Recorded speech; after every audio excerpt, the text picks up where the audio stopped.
Umat Tuhan yang terkasih dalam Yesus Kristus, Salam. Jumpa lagi pada renungan malam saat ini.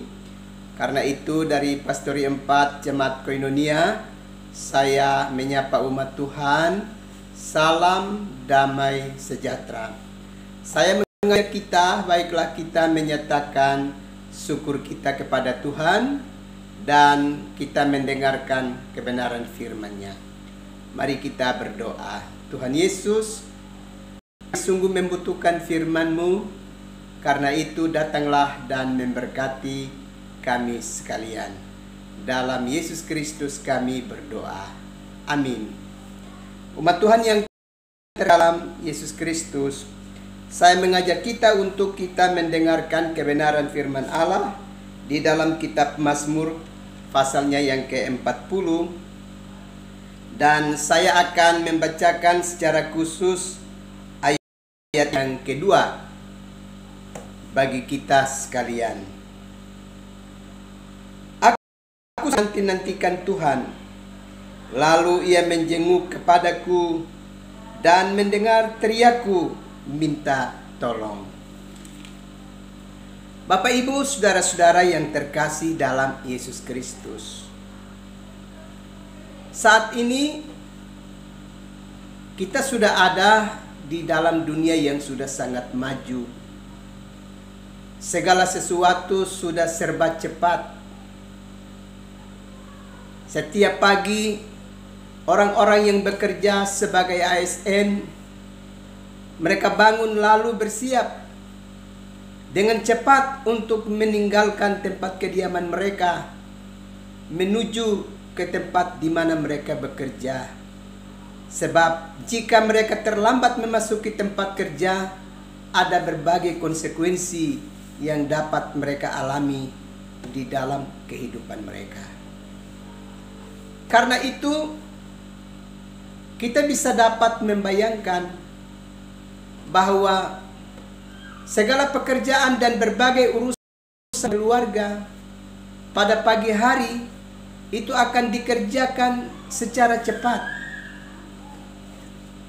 Bukan saja pada pagi hari, tapi hampir seluruh aktivitas manusia itu dapat dikerjakan dengan tergesa-gesa, diburu oleh waktu dan juga berbagai situasi dan kondisi lainnya.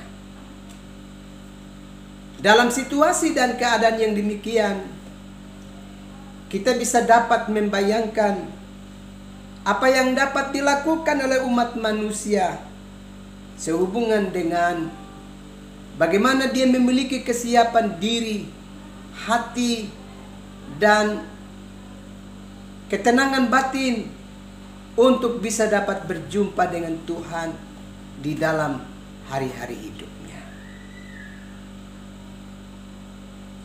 Kita semua tahu dalam kenyataan hari ini, seringkali ibadah-ibadah yang diselenggarakan juga mesti diselenggarakan secara cepat, diburu oleh waktu dan berbagai keadaan lainnya. Misalnya, kalau sebuah kebaktian utama dengan mengangkat pujian dari dalam kidung jemaat, maka jika kidung jemaat itu memiliki 3 ayat, maka dalam banyak kesempatan hanya 1 ayat yang dinyanyikan, 2 ayatnya tidak dapat dinyanyikan. Karena orang mau supaya ibadah mesti segera dilakukan dan cepat selesai, karena masih ada aktivitas lain yang dapat dikerjakan. Dalam kondisi seperti itu, mari coba kita berefleksi dan kita membayangkan apa sesungguhnya yang sedang terjadi sehubungan dengan relasi manusia dengan Tuhan.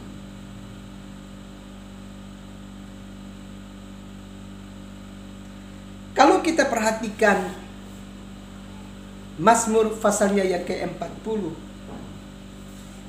maka bagian ini dengan jelas dikatakan, sang pemazmur mengatakan bahwa aku sangat menanti-nantikan Tuhan.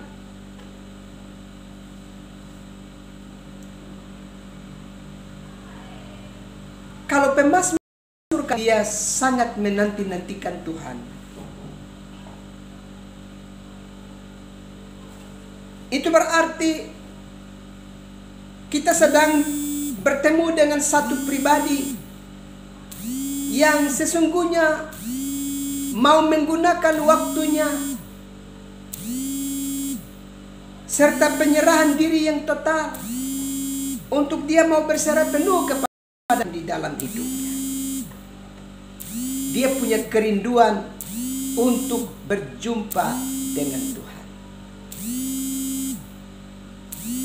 Kalau pemazmur mengatakan dia menanti-nantikan Tuhan, itu berarti pemazmur membutuhkan cukup banyak waktu dalam kesiapan dirinya untuk dia boleh dapat meluangkan waktunya untuk merasakan hadirat Tuhan dan pertolongan Tuhan di dalam hidupnya.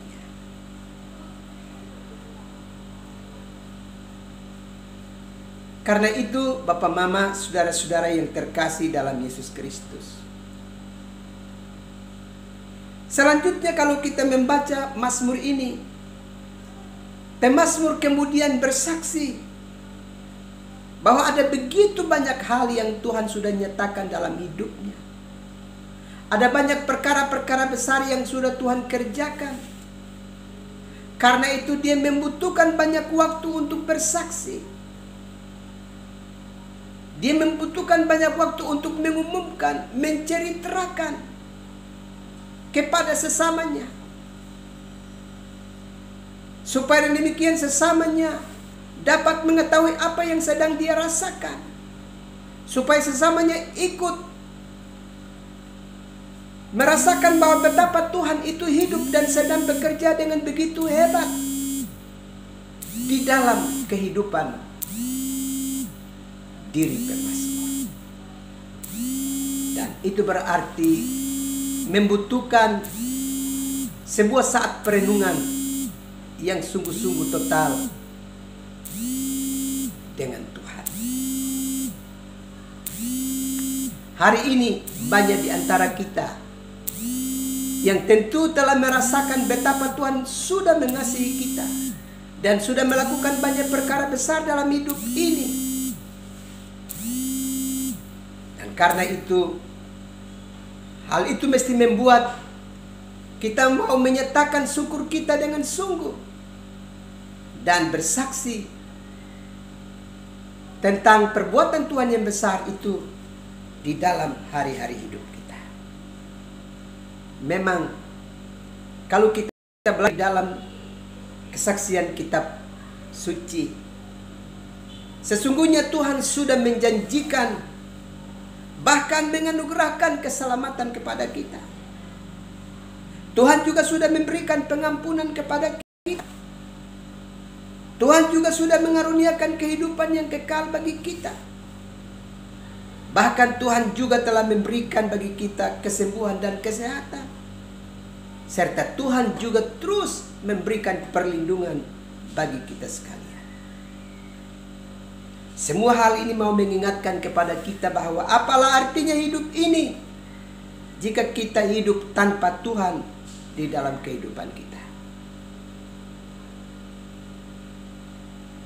Saat ini mari kita berefleksi dan menemukan siapa sesungguhnya diri kita. Apa sesungguhnya hubungan dan relasi kita hari ini dengan Tuhan. Apakah kita sedang melakukan aktivitas ibadah kita hanya sekedar sebuah formalitas, atau kita sedang ada dalam satu perenungan diri yang sungguh sehingga kita punya kesempatan untuk merasakan betapa Tuhan begitu luar biasa dan dahsyat yang telah bekerja di dalam hidup kita. Mari masing-masing dapat berefleksi dan menemukan siapa dirinya, apa hubungan dan relasinya kepada Tuhan hari ini. Dan sekiranya ada kelemahan dan kekurangan dalam diri kita, hanya kita memperbaiki relasi kita dengan Tuhan. Kiranya Tuhan menolong dan memberkati umat Tuhan sekalian. Amin. Mari kita berdoa. Tuhan Yesus, terima kasih untuk firman-Mu yang sudah memberkati kami. Biarlah hari-hari hidup kami akan senantiasa dituntun oleh Roh-Mu, supaya kami benar-benar berserah penuh dalam tangan-Mu. Dalam Yesus Kristus kami berdoa. Amin. Umat Tuhan yang terkasih, selamat beristirahat. Tuhan pasti terus melindungi dan memberkati umat Tuhan sekalian. Salam.